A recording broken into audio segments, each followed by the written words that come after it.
learning more about the frantic search for two children. They were reported missing last night, but later found safe. Two people are now in jail. Carrie Johnson, the children's guardian, along with this man, Michael Coulter, a convicted sex offender, face charges of child stealing. News 4's Lily Zhang joins us now with more on why police were unable to issue an Amber Alert. Lily, what's the latest? Well, Brent, Heather, I spoke with police today, and they say that this case, it did not meet the criteria for an Amber Alert. So we dug deeper into these recommendations, and we also learned more about the relationship between the suspects and the children. What really made it dangerous is that there was a male with them who was a sex offender. That man, according to Sergeant Gary Knight, is Michael Coulter. He was booked into jail along with this woman, Carrie Johnson, on charges of child stealing.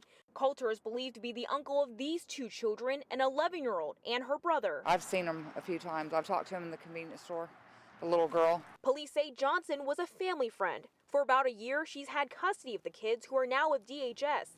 According to a police report released Friday, the siblings' mother recently revoked that guardianship from Johnson. There was a pickup order issued, and she decided to flee the state at that point. That same report goes on to say Johnson told a DHS worker, quote, "If I can't have the kids, then she can't either." But an Amber Alert was not issued Thursday. According to amberalert.gov, there are 5 criteria recommendations. Law enforcement must confirm an abduction, a risk of serious bodily injury or death. The child must be 17 or younger. Data entry through the National Crime Information Center, and sufficient descriptive information. It was deemed that this did not meet the criteria because of vehicle information we had. On our end, in this case, it did not hurt us because we were able to get that information out to the public anyway via the news media, via social media, and we were able to get these kids back into protective custody very quickly.